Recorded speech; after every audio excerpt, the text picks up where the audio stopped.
पर 19 लाख रोजगार का वादा कहीं ना कहीं इस सरकार ने आने से पहले किया था और उस वादे पर अभी तक ये सरकार खरी नहीं उतरी है, जिसकी वजह से आज भी पलायन हो रहा है। बेरोजगारी आज की भी तारीख में एक बड़ा और ज्वलंत मुद्दा बना हुआ है। भाई आंदोलन जिस दिन करने की जरूरत पड़ेगी उस दिन आंदोलन भी किया जाएगा। नमस्कार, आप लाइव सिटीज देख रहे हैं। मैं हूं गरिमा भारती। बिहार में 2020 का विधानसभा चुनाव जब हो रहा था तब चर्चा रोजगार की खूब हुई, क्योंकि इस बार जनता नहीं चाहती थी कि आलतू फालतू मुद्दों पर वो वोट करें और जो सरकार है वो भी समझ गई थी कि वोट तभी मिलेगा जब बात रोजगार की करेंगे। 19 लाख रोजगार का वादा किया गया, फिर से एनडीए सत्ता में आ गई, लेकिन 19 लाख रोजगार का वादा कैसे पूरा हो रहा है वो फिलहाल किसी को नहीं पता है। हाँ, एक आध वैकेंसीज आ रही है, लेकिन उस पर भी सही ढंग से काम नहीं हो रहा है। न तो समय पर रिजल्ट आता है, न ही समय पर फॉर्म भरे जाते हैं। तो बिहार की जनता और बिहार के छात्र तो ऐसे ही परेशान हैं। लेकिन इस पर चिराग पासवान ने सवाल खड़े किए हैं कि आखिरकार सरकार के 19 लाख रोजगार के वादे का हुआ क्या। जरा सुनिए चिराग पासवान क्या कुछ कह रहे हैं। मुख्यमंत्री नीतीश कुमार जी आज की भी तारीख में बिहार के मुखिया हैं। जिम्मेदारी उनकी बनती है कि इन तमाम चीज़ों पर वो नियंत्रण पाए। और सबसे बड़ा सवाल अंत में बस मुख्यमंत्री नीतीश कुमार जी के सामने यही रखूँगा, क्योंकि जमुई के कई ऐसे युवा हैं जो आज भी मेरे पास वही समस्या लेकर आते हैं जो कि निरंतरता में बनी हुई है, वो रोज़गार से जुड़ी समस्या है। मैंने चिराग का रोज़गार के माध्यम से कई लोगों को रोज़गार देने का कार्य किया है, अभी भी प्रयासरत हैं। अभी भी कई लोग हैं जिनको विभिन्न माध्यमों से जितनी व्यक्तिगत मेरी क्षमता है उसके माध्यम से मैं उनको रोज़गार देने का कार्य करता हूँ, प्रयास करता हूँ। पर 19 लाख रोज़गार का वादा कहीं ना कहीं इस सरकार ने आने से पहले किया था और उस वादे पर अभी तक ये सरकार खरी नहीं उतरी है, जिसकी वजह से आज भी पलायन हो रहा है। बेरोजगारी आज की भी तारीख में एक बड़ा और ज्वलंत मुद्दा बना हुआ है। तो बस मैं चाहता हूँ कि राज्य सरकार अपने उस वादे को निभाए जो उन्होंने किया था चुनाव से पूर्व। 19 लाख रोजगार के अपने उस वादे को निभाए, ये ऐसी मैं अपेक्षा रखता हूँ। अब अगर इसके बाद कोई और सवाल आप बोल रहे हैं कि जमुई को बहुत विकसित कर दी, दूसरी तरफ कह रहे हैं कि बिहार में जो है लॉ एंड ऑर्डर खत्म है, सुशासन नाम का कोई चीज़ नहीं है।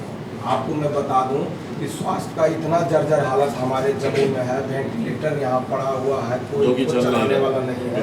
सीटी स्कैन मशीन नहीं है, डिजिटल स्कैन मशीन, सारा मशीन है, कोई चलाने वाला नहीं है। कैसे कर रहे हैं जमुई विकास कर गया और दूसरी तरफ वो सरकार के खामियां भी गिना रहे हैं। आंदोलन क्यों नहीं करते हैं, आशीर्वाद यात्रा क्यों करते हैं? भाई आंदोलन जिस दिन करने की जरूरत पड़ेगी उस दिन आंदोलन भी किया जाएगा। पर आप खुद उस बैठक में मौजूद रहते हैं। दिशा की जितनी बैठकें हम लोगों ने की है, हर उस बैठक में इस बात को, और मैंने कई बार पत्रोच्चार के माध्यम से भी, मैंने स्वास्थ्य मंत्री मंगल पांडे जी के भी संज्ञान में, और जितनी बार दिशा की बैठक हुई है, बल्कि मैं चाहूँगा कि आप लोग खुद जाएं, सीएस के पास जाएं, आप उनसे सवाल पूछें। कहीं ना कहीं स्वास्थ्य पूरी तरीके से राज्य सरकार का विषय आता है और इसमें संघीय ढांचा अगर आप देखेंगे, भाई मेरे अधिकार क्षेत्र में नहीं है। अगर एक सांसद के अधिकार क्षेत्र में ये होता तो संभवतः अभी तक मैं इस कार्य को पूरा कर चुका होता। बट स्वास्थ्य जिस तरीके से पूरी तरीके से राज्य सरकार के अंतर्गत आता है, वेंटिलेटर्स को लेकर कई बार हम लोगों ने इस बात को कि हम लोगों ने मांग की कि इसको चलाया जाए। बट जिस तरीके से इन्होंने टेक्नीशियंस का अभाव का इन्होंने बहाना हर बार इन्होंने बनाया, पिछली बार भी जब हम लोगों ने बैठक की उसमें भी इन्होंने बहाना बनाया। तो कहीं ना कहीं स्वास्थ्य को लेकर, शिक्षा को लेकर, ये दोनों चीज़ों को लेकर आज भी अभी आप चले जाइए कितने प्राथमिक स्वास्थ्य केंद्र हैं। मैंने जो विकास की बातें की, मैंने उन बातों का मैंने जिक्र किया जो मेरे अधिकार क्षेत्र में है। प्रधानमंत्री ग्राम सड़क योजना के माध्यम से हो या केंद्र सरकार की योजना के माध्यम से हो। मेडिकल कॉलेज मुझे कोई राज्य सरकार ने नहीं दिया, केंद्रीय विद्यालय कोई राज्य सरकार की योजना नहीं है। तो जो केंद्र सरकार के माध्यम से जितना संभव हुआ उन तमाम चीज़ों को धरातल पर उतारने का मैंने प्रयास जरूर किया। बट हाँ, उतनी ही ईमानदारी से मैं इस बात को मानता हूँ कि राज्य सरकार हर ऐसी योजना में स्वास्थ्य से जुड़ी हो, शिक्षा से जुड़ी हो या राज्य सरकार के अंतर्गत आती हो, उसमें पूरी तरीके से नाकाम है, विफल है। और उसको लेकर मुझे जब ज़रूरत पड़ी तो डीएम ऑफिस के सामने मैं पूरी धरने पर जाकर बैठा। आने वाले दिनों में अगर ज़रूरत पड़ेगी तो पुनः हम लोग इसको लेकर आंदोलन हम लोग जरूर करेंगे।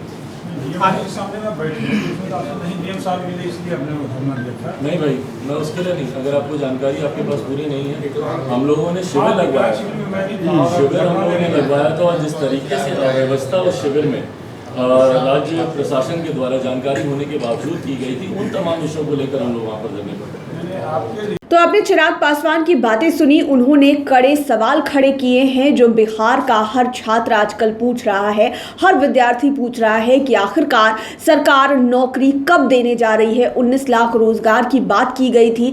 बिहार में अभी भी बहुत सारे लोग हैं जो बेरोजगार हैं, पढ़ लिख कर कुछ ऐसा वैसा काम कर रहे हैं, कोई खेती की तरफ पलायन कर रहा है तो कोई दूसरा ही काम कर रहा है, कोई बिजनेस कर रहा है, लेकिन नौकरी उन्हें अभी तक नहीं मिली है। हताशा बहुत ज्यादा हो रही है, लेकिन सरकार की तरफ से कोई भी काम नहीं किया जा रहा है। काफी गुस्सा भी दिखाई देता है। इसी को लेकर समय समय पर प्रदर्शन भी किए जाते हैं, सोशल मीडिया पर भी इस बात को लेकर काफी चर्चा होती है, आंदोलन होता है, लेकिन होता कुछ भी नहीं है। अब देखने वाली बात यह होगी कि चिराग पासवान ने एक बार फिर से जब 19 लाख रोजगार के मुद्दे को उठाया है, सवाल खड़ा किया है, तो सरकार की तरफ से इस पर क्या कार्रवाई होती है, क्या काम किया जाता है और चिराग पासवान को जवाब में क्या कुछ कहा जाता है। लाइव सिटीज के साथ आप बने रहें, हमारे चैनल को सब्सक्राइब करें। यह वीडियो फेसबुक पर देख रहे हैं तो पेज को लाइक करें, साथ ही साथ आप हमें ट्विटर पर भी फॉलो कर सकते हैं।